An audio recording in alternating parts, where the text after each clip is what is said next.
ആത്മബന്ധുക്കൾക്ക് വിനീതമായ നമസ്കാരം.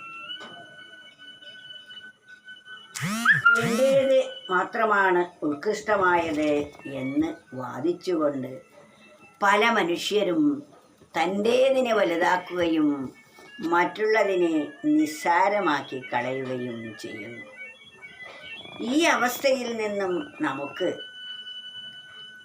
മോചനം നേടുമ്പോൾ മാത്രമേ നമ്മുടെ മനസ്സ് പരിപക്വാവസ്ഥ പ്രാപിക്കുകയുള്ളൂ. അതിനാൽ ഒരു കവി പറയുന്നു, മറ്റു ശാസ്ത്രങ്ങൾ യാതൊന്നും നിന്ദിച്ചിടരുതൽപ്പവും, കേൾക്കൂ സത്യത്തിനാൽ വാക്കും മനസ്സീശ്വര ചിന്തയാൽ. നമ്മുടെ മനസ്സിനെ ഈശ്വര ചിന്ത കൊണ്ടും നമ്മുടെ വാക്കുകൾ സത്യം കൊണ്ടും നിറഞ്ഞിരിക്കണം. അവിടെ ജൽപ്പനങ്ങളോ അനാവശ്യ വാക്കുകളോ നാം പ്രയോഗിക്കരുത്. സത്യം പറയണം എന്ന് പറഞ്ഞാൽ തന്നെ വാക്കുകൾ വളരെ ചുരുങ്ങുന്നു. അതുകൊണ്ടാണ് സത്യം വദാ ധർമ്മം ചര. ധാർമ്മികമായ കാര്യങ്ങൾ മാത്രമേ ചെയ്യാവൂ. എന്താണ് ധർമ്മം? തനിക്കും മറ്റുള്ളവർക്കും സുഖകരമായ പ്രവൃത്തി എന്തോ, വാക്കെന്തോ, പ്രവൃത്തി എന്തോ അത് തന്നെയാണ് ധർമ്മം. മറ്റൊരർത്ഥത്തിൽ പറയുമ്പോൾ ധർമ്മം എന്ന ഒരു അഗ്നിയുടെ ധർമ്മം ചൂടും ജലത്തിൻ്റെ ധർമ്മം ശൈത്യവുമാണ്. ഒരു മാമ്പഴത്തിൻ്റെ ധർമ്മം മാധുര്യവുമാണ്. ഒരു പുളിയുടെ ധർമ്മം അതിനെ പുളിയായി നിലനിർത്തുന്നത് പുളി എന്ന രസമാണ്. ആ പുളിരസം അതിൽ നിന്നും നീക്കം ചെയ്താൽ പുളി എന്ന വ്യവഹാരമേ ഇല്ല.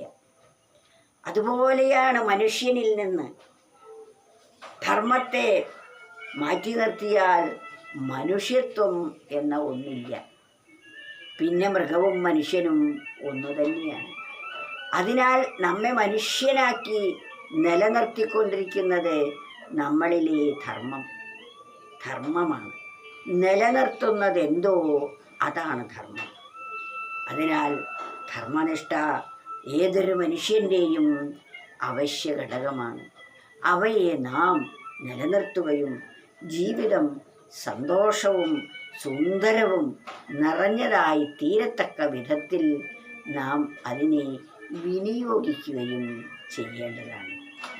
അതുകൊണ്ടാണ് മഹത്തുക്കൾ പറയുന്നത്, മറ്റു ശാസ്ത്രങ്ങൾ യാതൊന്നും നിന്ദിച്ചിടരുതൽപ്പവും. മറ്റു ശാസ്ത്രങ്ങളെ താഴ്ത്തി പറയുകയോ നിന്ദിക്കുകയോ ചെയ്യരുത്. തൻ്റെ മതത്തെ താൻ എപ്രകാരം മാനിക്കുന്നുവോ അതുപോലെ മറ്റു മതങ്ങളെയും മാനിക്കണം. കാരണം തൻ്റെ മതം വാഴ്ത്തുന്നത് സർവീശ്വരനെയാണ്. അതുപോലെ മറ്റു മതങ്ങളും അതേ ഈശ്വരനെ തന്നെയാണ് വാഴ്ത്തിക്കൊണ്ടിരിക്കുന്നത്. ആ ബോധം നമുക്കുണ്ടായാൽ എങ്ങനെയാണ് നാം അന്യമതങ്ങളെ നിന്ദിക്കുകയും പുച്ഛിക്കുകയും ചെയ്യുക? അതൊരിക്കലും ചെയ്യരുത്. ആ പ്രവണത നമ്മെ ഈശ്വരനിൽ നിന്നും അകറ്റി നിർത്തുകയാണ് ചെയ്യുന്നത്. മറ്റു ശാസ്ത്രങ്ങൾ യാതൊന്നും നിന്ദിച്ചിടരുതൽപ്പവും, കേൾക്കൂ സത്യത്തിനാൽ വാക്കും. സത്യം കൊണ്ട് വാക്കും മനസ്സീശ്വര ചിന്തയാൽ. മനസ്സെപ്പോഴും ഈശ്വരചിന്ത കൊണ്ടും നിറയ്ക്കുമ്പോൾ നമുക്ക് എങ്ങനെയാ മറ്റു വ്യക്തികളിൽ കുറ്റം കാണാനും പോരായ്മകളെ ദർശിക്കാനും ഇടവരുന്നത്? അന്യമതങ്ങളെയും അപ്രകാരം നിന്ദിക്കരുത്. എല്ലാം വന്യങ്ങളാണെന്ന ബോധത്തോടു കൂടി വർത്തിക്കണം നമ്മൾ. മറ്റു ശാസ്ത്രങ്ങൾ യാതൊന്നും നിന്ദിച്ചിടരുതൽപ്പവും, കേൾക്കൂ സത്യത്തിനാൽ വാക്കും മനസ്സീശ്വര ചിന്തയാൽ.